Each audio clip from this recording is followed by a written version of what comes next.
All right.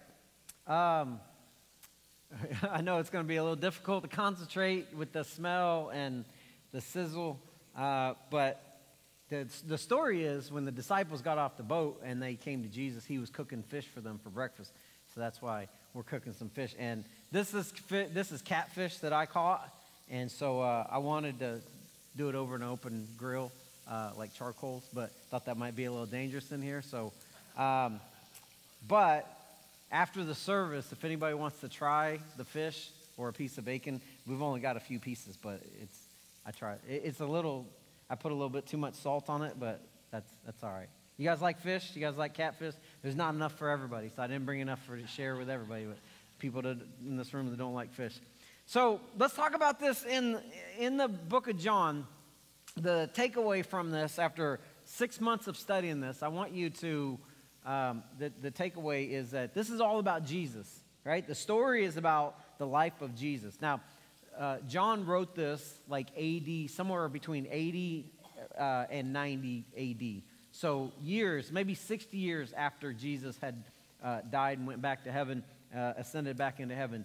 And so he's recounting this, and he just wants people to know this is about the life of Jesus. This is about the birth of Jesus. It talks about his life, and it talks about his death and burial, and then the resurrection. And then the last part of it is, you know, the book of Acts starts in the next chapter, and hey, we're in charge. You guys, these ragtag bunch of people are in charge of the church. And Jesus is like, I'm going back to heaven.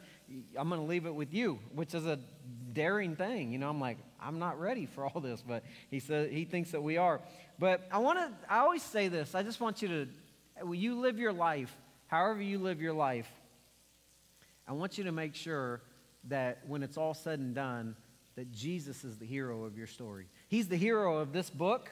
He's the hero of my story, and he is the hero of your story. And so make sure that we give him the proper credit, because without him, you would be nothing. You wouldn't be able to do anything. Matter of fact, that leads me into this. If you're taking notes, go to the next slide. So we've been talking about that. This series is called Living Your Best Life. People will go on social media, hashtag, I'm living my best life. And I contend, I've said this every week, that you can't live your best life if you don't have Jesus at the center. And so living your best life means loving God above all else. And that's what we're talking about today. Do you love God more than you love anything else? And just a question to ponder while we go. Let's go back to John chapter 21, and I'm going to jump all the way up to verse 3. And we're going to read through this chapter together. And it says, Simon Peter said, I'm going fishing. Now, let me give you the context, because back up, what had happened was Jesus was nailed to the cross. A few weeks ago, we talked about him being crucified, and they left him in a tomb. And then on the third day, on Sunday, he rose from the grave. We talked about that last week. And then something happened, like for several days. And I was going to, if you were in the first service, you can't participate. But so Jesus, from the time that he rose from the grave to the time that he ascended back into heaven, there were some days that took place. How many days was Jesus on the earth? I'll give you 1,000 points if anybody knows the answer to that. 40.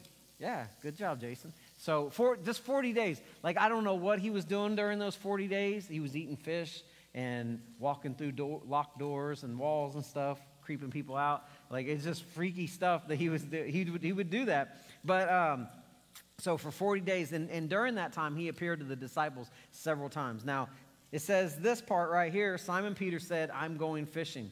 So in that, I've talked about this before, where it says Simon Peter, he told the disciples, hey, look, I'm going fishing, which, great. You know, I love to fish. I'm going to do that later today. I love to go fishing. But for him, what a lot of people, when they commentate on this, they believe that he's going back to his old life, which is possible. But the one thing I looked at when I studied this is Jesus had already appeared to Peter and the other disciples at least twice before. And so I'm not sure that he would see Jesus and go, you know, I don't want to be a follower of Jesus anymore. I'm going back to being a fisherman. But what I do think might be possible, and this is legitimately possible, is that he was saying, like, I don't think I'm going to be a preacher anymore.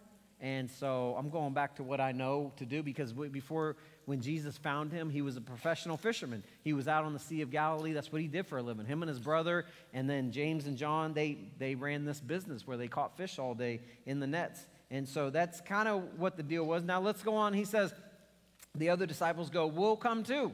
And so they went out on the boat, but they caught nothing all night. Now listen, everyone in here who's ever been fishing, you've been skunked if you've gone out fishing, except for me. I've never been skunked. No, I'm just kidding.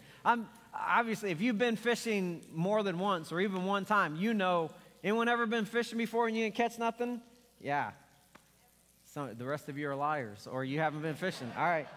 There's a lot of lying going on when telling fishing stories, and I engage in some of that too. But they caught nothing all night. They got skunked. Now look what happened in verse 4. It says, at dawn, Jesus was standing on the beach, but the disciples couldn't see him, who he was. He called out, fellows, have you caught any fish? So just understand, like, they're professional fishermen, right? But they took a 3-year hiatus where they were following Jesus. Now they're going back to their old, stomping grounds. They knew where to go to fish. They knew where to catch fish. And they would throw these nets all night. They fished all night, caught nothing. Embarrassing for them, guys. And then they're coming up to the shore. They're calling it a day. They've fished all night. I'm tired. I'm going to go take a nap. And there they see this man on the shore. And they didn't know it was Jesus. They just saw this man on the shore. And he yells out. It says, at dawn, Jesus was standing on the beach, but the disciples couldn't see who he was. And he called out, fellows, have you caught any fish? No, they replied. Then he said, throw your net on the other side, on the right-hand side of the boat, and you will get some. So they did, and they couldn't haul in the net because there were so many fish in it. So I just want you to understand about this just really quickly. So these guys are professional fishermen. And like if I was in the boat, I seriously would have rolled my eyes. I'm like, I don't know who this dude is standing on the shore, but he's like, hey, throw your net on the other side, as if 6 feet is going to make a difference, right? We've been throwing on this side all night long. On the other side of the boat, 6, 8 feet, whatever, 10 feet, if it's a bigger boat, that's not going to make that big of a difference, except for that it does. And I found this out this year. So I go snagging every year from like March 15th to April 30th. Anyone snagging here? Yeah, for spoonbill. And it's one of my favorite things to do. It's a 6-week season. And there's a lot of times you go out snagging is you got these big treble hooks like the size of my fingers, and you're just dragging along the bottom of the river all day long, and you get snagged up into a tree stump or something, and you have to cut the line or you break it or whatever, and you might snag all day. It's hard work. And in this year, I probably went 6 times, and I didn't catch fish every time I went. I think I caught fish 3 times that I went. But here's the funny thing. The 3 times that I caught fish, I'm the only one in the boat that caught fish. So every time I went out this year, I'm the only one that caught. And I took other guys in the boat. Now look, I'm not bragging about that. I'm not saying I'm a better fisherman than them. What I'm saying is that God favors me more than them. No, I don't know if that's true or not. But it's just weird because I'm driving the boat and I'm fishing at the same time, and I'm catching fish. And the other guys, some of them are on the back of the boat, which is maybe 3 feet from where I'm fishing, and the other ones are 6 feet on the other side of the boat, and I'm the only one that caught fish, like all 3 times that I caught fish. And it was just weird. Like, yes, I am a better fisherman than them, but that's not the point. It's weird. I don't know if you call it dumb luck or what. I seriously think that God favors me. I think God's got a refrigerator in heaven, and I'm on it with a pitcher holding my fish on there. But I think you're on it too. I do. I think that everyone should feel loved and special by God. I think he loves every one of us equally. But anyways, so it's just weird because if I was in that boat, I would have seriously thought, does it really matter? Throw it on the right side, throw it on the left side. We're not catching any fish. I know how to do this. I know where the fish are, is what I would have been thinking. But they learned something in this. And if you're taking notes, I want you to write down in the note in the margin, Luke chapter 5. I want you to go read this on your own. So this is 3 years earlier, before Peter and Andrew and James and John had become followers of Jesus. What happened was they had fished all night and they hadn't caught anything, which seems like a regular occurrence for these guys. They're not very good fishermen. But they fished all night, and then they're coming into shore, and they get to shore, and this dude steps on their boat. And it's this guy named Jesus, and they didn't really know who he was. I mean, maybe they heard about him, but he steps on the boat, and he turns around. He goes, I need to stand in your boat. Actually, he didn't even ask for permission. He just got in their boat. I would have been like, who's this guy on my boat, you know?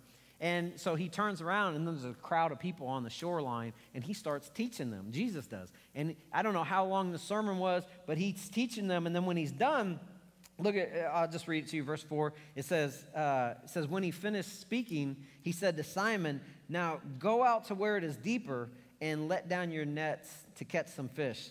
Now look what Peter said. He goes, Master, Simon replied, we worked hard all last night and didn't catch a thing. But if you say so, I'll let down the nets. I'll let the nets down again.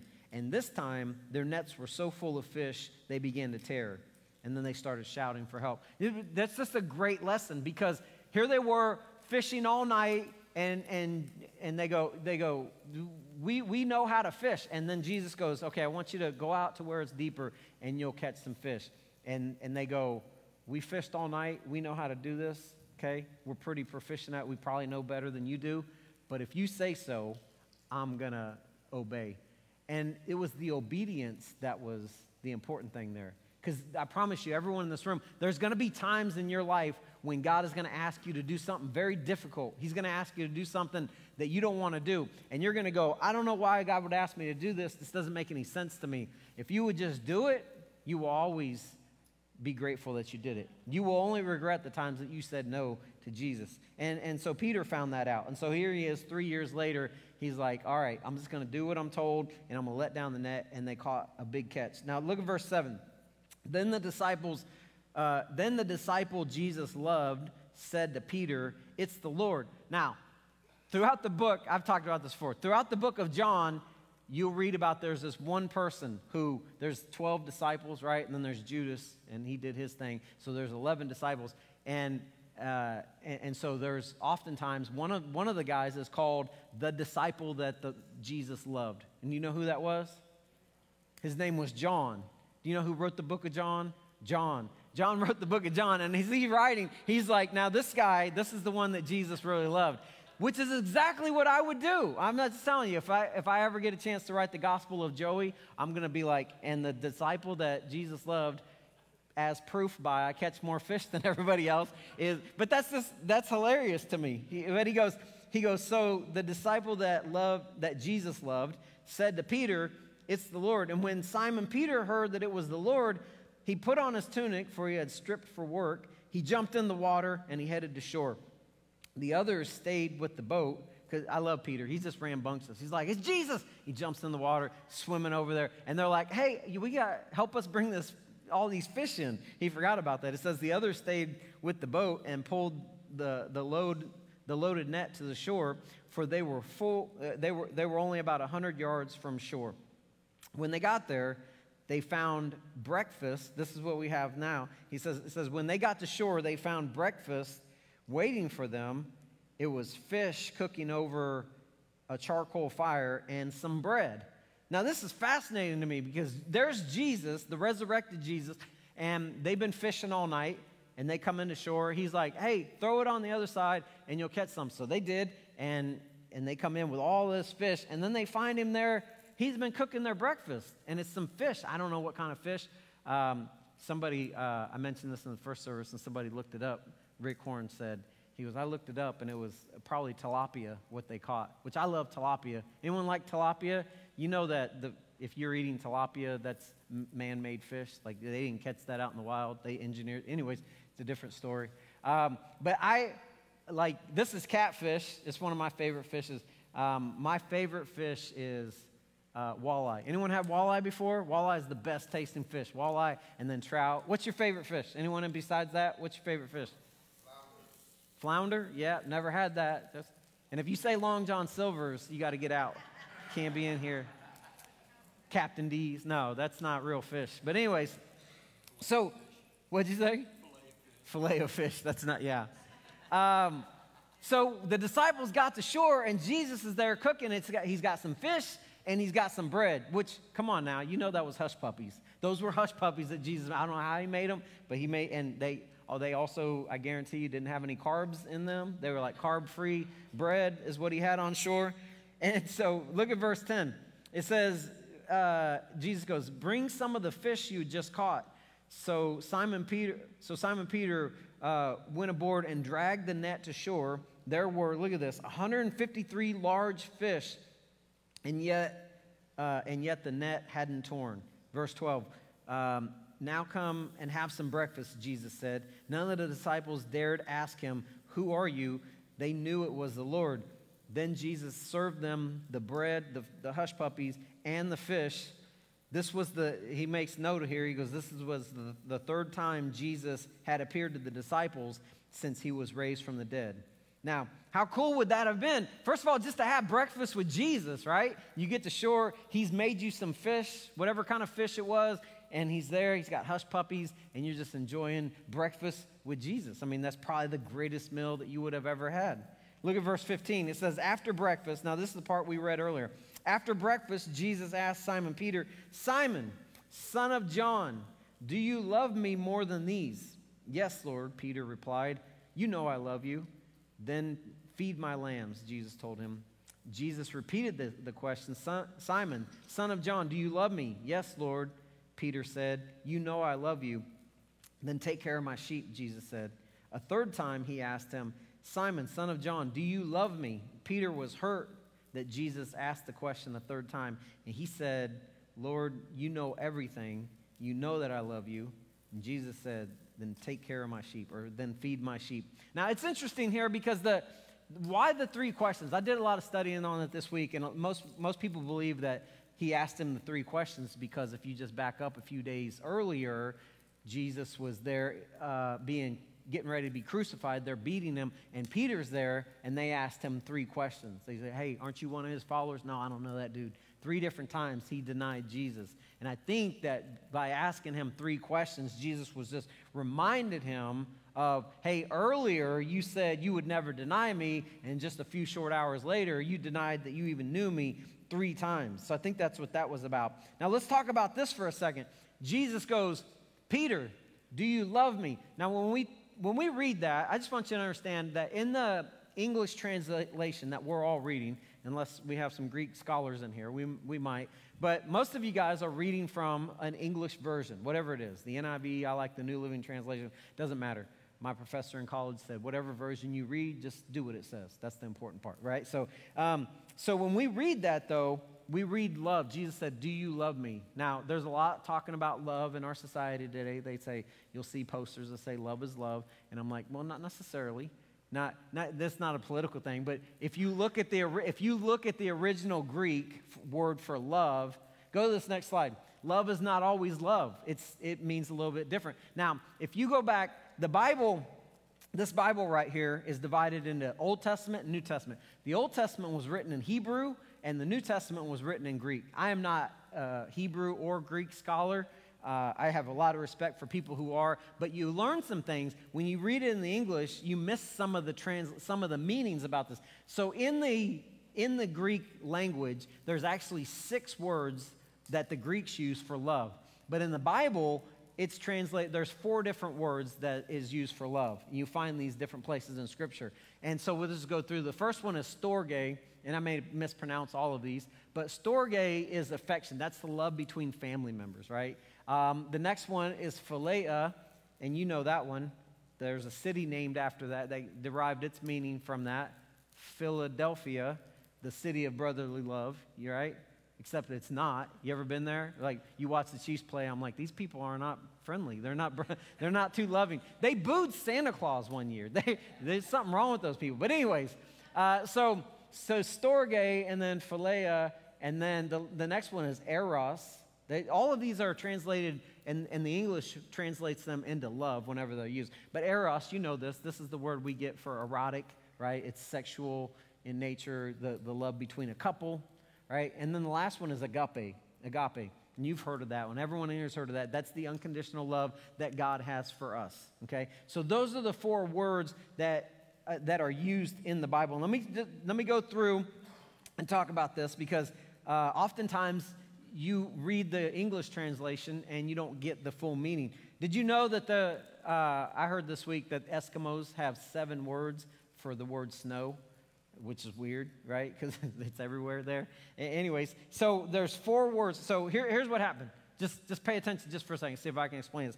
So when Peter asked him the 3 times, the 3 questions, Jesus goes, Peter, do you love me? And he goes, you know I love you, then feed my lambs. Okay, so when Jesus said, Peter, do you love me? The word love is actually is the word for agape. He says, Peter, I think it's called, it's agapaos in the original language. But Peter, do you agape love me? Do you love me unconditionally? And then Peter responded with, I phileo you. He said, I love you as a friend, which is interesting. And then Jesus said it again. He goes, Peter, do you agape love me? Do you love me like that? Do you love me unconditionally? And Peter said, I phileo you. And it's interesting. And then the 3rd time, Jesus goes, now Peter, do you phileo me? Do you even love me as a friend? And this time it hurt his feelings. And he goes, you know all things. You know I phileo you. I love you as a friend. Which those things are just, they're interesting to me. And so let's talk about this next one. Go all the way back to verse 15. Okay, I'm a preacher, so I thought this was interesting. So whenever this started out, this conversation, verse 15, it says, after breakfast, Jesus asked Simon Peter, this is what he said, Simon, son of John, do you love me more than these? Now, there's a lot that's been written about these. Okay, what is it? What are the these in this passage? So there's not a clear consensus, but here's what it is. So if you and I were a fly on the wall, or if we were sitting around the breakfast table with them, Jesus goes, Peter, do you love me more than, he pointed to something, right? When you say more, I found this out with my kids, so oftentimes with my kids, I will say, hey, go bring that thing over here to me. And they're looking around like this, and I'm like, no, look where, and they're going, I don't know where you're pointing. I don't know what you're talking about. I'm like, look where I'm pointing, and I get mad. I just get frustrated. I'm like, I'm pointing at it. It's right there. It's so easy if you just look at my finger. And then I've done that numerous times. And then a couple months ago, my daughter, Maddie, she said, hey, will you bring me that over there? And I said, where? And she was like, look where I'm pointing. And I was like, good, that's a good point. She was making fun of me. You live by the sword, you die by the sword. But I just believe that Jesus was sitting there at breakfast. I mean, he pointed to something. So the 2 options are, Jesus goes, Peter, do you love me more than these? And he could have been pointing at the disciples. A lot of people believe he's talking about the disciples. Do you love me more than these other disciples love me? Or he's talking about the fish. Peter, do you, because he's a fisherman and he loves fish. Amen, I love fish too. Peter, do you love me more than these? That could have been it. I don't know what else he could have been talking about. I read one great article. A lot of people are just divided. It's either talking about fish or the disciples. And one guy said, it's got to be the fish, because I don't think Jesus would cause a division. Like, Peter, do you love me more than these guys love me? Yes, Lord, you know I love it. Like, he's kind of causing it. Now, maybe he is. Maybe that's what his point is. I don't think anyone really knows. It's interesting, and you can come up with your own conclusion. But I think what the point is he's saying, do you love me? And it's not so much, do you love me more? It doesn't matter. Do you love me more than the fish? Do you love me more than these guys? It's not a competition of who loves me more. It's about, because it's not about you, it's about me. It's the question everyone in here has to wrestle with right now. Jesus is asking you, hey, do you love me more than you love America? Right? I know a lot of people that love America more than they love Jesus. They just do. I know a lot of people that love the Constitution more than they love the Bible. Now, I love the Constitution. I think it's an amazing document and should be revered, but it's not on the level of the Bible, okay? It's just not. I know a lot of people who are patriots, and they're patriots American patriots before they are citizens of heaven. It's just not the way God wants it to be. God doesn't want us to put anything ahead of him. So let me just tell you some things that people do. Some people, and if you're new to church, some of these may sound weird to you. You might go, oh, that doesn't make sense. But God wants to be first. And so there are some people, their spouse it's my spouse and then Jesus. Like, they love their spouse more than they love Jesus. You say, well, shouldn't I love my spouse? Yeah, but you're not supposed to love anything or anybody more than you love Jesus. There's a lot of people that love their kids way more than they love Jesus. There's people who love their self way more than they love Jesus. There's people who love their stuff, people who love cars and their house and their iPhone or whatever you got, money. There's people who love money. You know what I see? There's a lot of people and I know I'm just kind of stepping on some toes, but there's a lot of people who love the Kansas City Chiefs. I was going to say Royals, but nobody loves the Royals right now. But the Chiefs, people love the Chiefs. I like the Chiefs a lot. I would say I love the Chiefs. They're my favorite team, right? I love to go see them. But I don't love them, hopefully, not more than Jesus. And everyone in here would be like, I don't love the Chiefs more than I love Jesus. Okay, well, let's find out. Okay, go to the next thing. I've got 3 indicators, and there's probably way more, but I just sat down this week. I was like, what are some indicators? What would tell you what I love most in my life, okay? And the first one is this. Go to the next one. The first one is your time. So if you tell me what you love, I would say, well, you say you love this, but let's look and see how much time you spend with that. So if you tell me, Pastor Joey, I love Jesus, I'm like, well, let's find out, okay? This week, just think about this week, and this is not a rhetorical question. This is for everyone here, participate. This week, how much time did you spend watching TV? How much time did you spend on recreation? How much time did you spend on Facebook and other social medias and scrolling through your phone? And how much time did you spend with Jesus? How much time did you spend reading your Bible and praying? I'm just telling you that's very revealing about how we spend our time. There are people that I know, they say, I love Jesus, but I'm like, but you hardly ever come to church, but you're at the Chiefs game every Sunday they're playing at Arrowhead. I'm like, it seems like you love one more than the other. Okay, I know I'm stepping on some toes, but I'm telling you, we have to be very careful that we don't love other things or other people more than we love. And your time will tell you, like, what do you give your time to? That'll tell me where your love is. Number 2, second one is money. And the reason why you wince at that, because you're like, oh, this is personal. Yeah, it's the most personal thing that everyone, Jesus talked a lot about money because he said, where your treasure is, that's where your heart is going to be. So, it used to be, people used to have checkbooks. Anyone still use a checkbook? You don't have to embarrass yourself. But I remember I don't even have a checkbook. My wife and I were like I don't even have any checks. Like we did something a while back through the bank or we had to pay something. They're like, we need a check. I'm like, I haven't seen a check in like 20 years. I don't even know. Here's what I remember about checks. When I was a little kid, that we used to go to Jeff City, like in elementary school, we used to take a field trip to Jeff City. Anyone ever did that? It's like Exchange City or something. Remember that?